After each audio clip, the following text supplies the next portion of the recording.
Hello students, आज हम लोग चैप्टर शुरू करने वाले हैं statistics.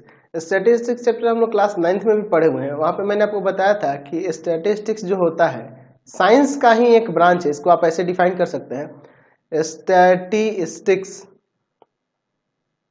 Is that branch of science. ये साइंस का कौन सा ब्रांच है जी? Which deals with collection. किसका कलेक्शन? डाटा का कलेक्शन, है ना जी। कलेक्ट करना, उनको उनका क्लासिफिकेशन करना, क्लासिफिकेशन यानी कि उसको क्लासिफाइड करना, ठीक है। फिर उसका प्रेजेंटेशन तैयार करना, प्रेजेंटेशन फिर उसका एनालिसिस करना, ठीक है ना जी। एनालिसिस करना यानी कि, है ना जी। एंड उसका इंटरप्रिटेशन यानी कि उसको दिखाना। इंटरप्रिटेशन यानी कि क्या किया जाता है स्टैटिस्टिक्स में कि किसी डाटा को, ये साइंस का वह ब्रांच है जिसमें किसी डाटा को क्या किया जाता है, उसको कलेक्ट करना, उसको क्लासिफाइड करना, उसको प्रेजेंटेशन तैयार करना, उसको एनालिसिस करके उसका इंटरप्रिटेशन बनाना। ये क्या कहलाता है? स्टैटिक्स कहलाता है। तो स्टैटिक्स जब हम क्लास 9 में पढ़े हुए थे तो हम लोग वहां पर डाटा को कलेक्ट करके, याद होना चाहिए आपको, उसका बार ग्राफ बनाते थे, बार ग्राफ बनाते थे, है ना। बार ग्राफ बनाते थे, हिस्टोग्राम बनाते थे, हिस्टोग्राम बनाते थे, है ना जी।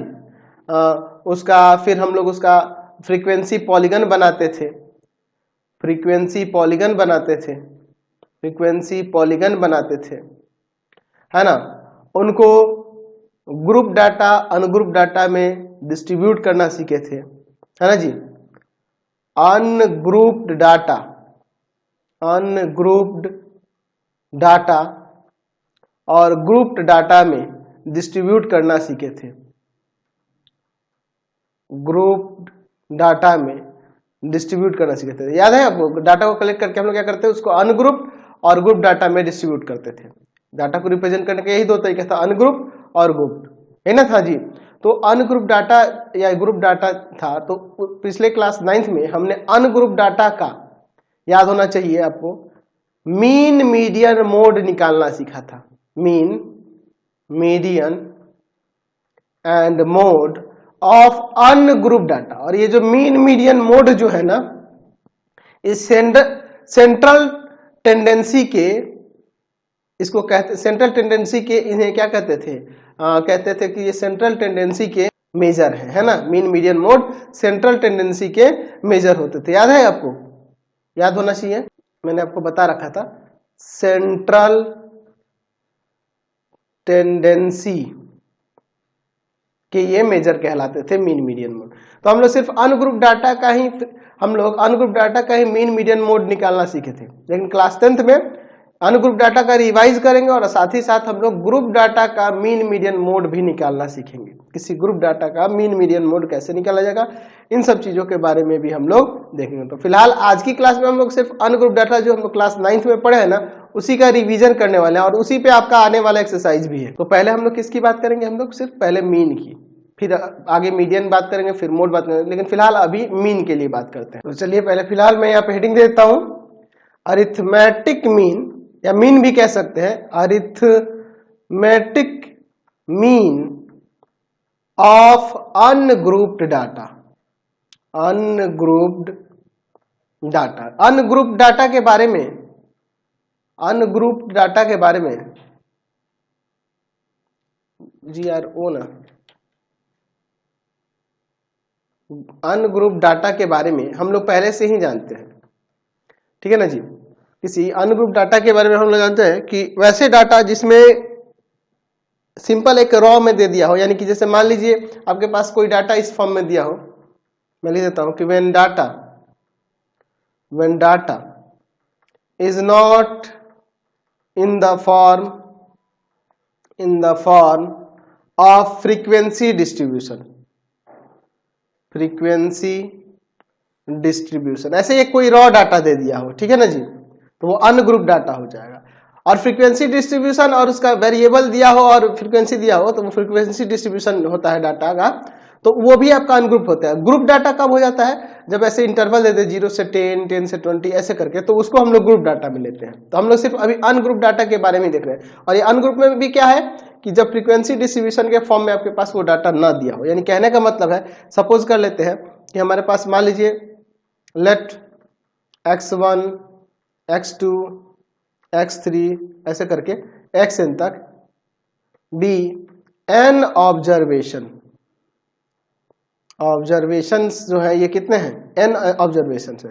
तो अब इनका मीन जो होगा, मीन अर्थमेटिक मीन, उसको आप x के ऊपर बार से डिनोट करेंगे, वो होगा क्या, इन सब का सम, यानी कि x1 plus x2 plus x3 कहाँ तक, ये xn तक और बाई में आपका n, ठीक है। यानी कि अब ये हो जाएगा, इसे अगर चाहो ऊपर वाले को लिखना है ऐसे, तो sigma i equal to 1 to n x i और बाई में n, यानी कहने का मतलब i के वैल्यू 1 रखेंगे तो x1, 2 रखेंगे तो x2, xn तक रखना है। और सिग्मा किसको डिनोट करता है, उन सबके सम को। तो इसको आप ऐसे भी रिप्रेजेंट कर सकते हैं। यानी कहने का मतलब क्या है कि सम ऑफ ऑल ऑब्जर्वेशन, जितने भी ऑब्जर्वेशन है उनका सम ऑफ ऑल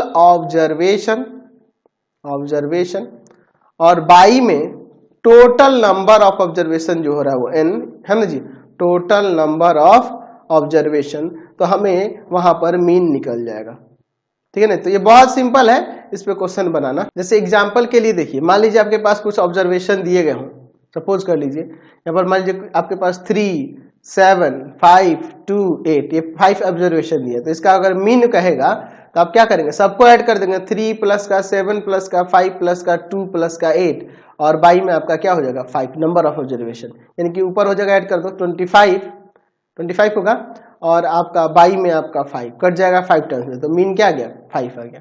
तो इस तरीके से आप बना सकते हैं। तो ये अनग्रुप डाटा है, और जब ये डाटा आपका फ्रीक्वेंसी डिस्ट्रीब्यूशन के फॉर्म में ना हो तब, अगर मान लीजिए डाटा आपका फ्रीक्वेंसी डिस्ट्रीब्यूशन में हो तो वो किस तरह से होगा और उसका मीन कैसे निकालेंगे, वो भी अनग्रुप डाटा का ही हम लोग अभी बात कर रहे हैं। लिख सकते हैं कि when the data is in the form of frequency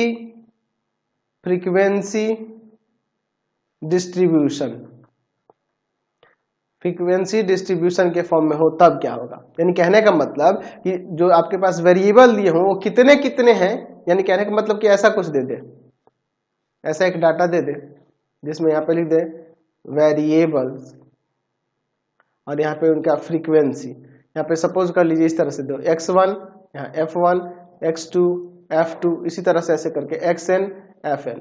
तो इस तरह का जो डाटा होता है ना, इसको कहते हैं फ्रीक्वेंसी डिस्ट्रीब्यूशन टेबल। तो इस तरह का जब डाटा होगा तो इस तरह के डाटा का आपको अगर मीन निकालना होगा तो उसके लिए आपके पास 3 मेथड है, ठीक है, 3 मेथड है। कौन कौन से, इसके सबके बारे में हम लोग देखेंगे, डिस्कस करेंगे। पहला है डायरेक्ट मेथड, ठीक है ना जी, डायरेक्ट मेथड है पहला। दूसरा है आपके पास शॉर्टकट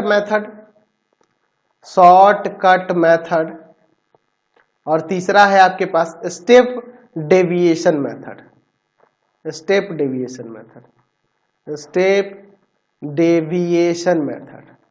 ठीक है ना जी।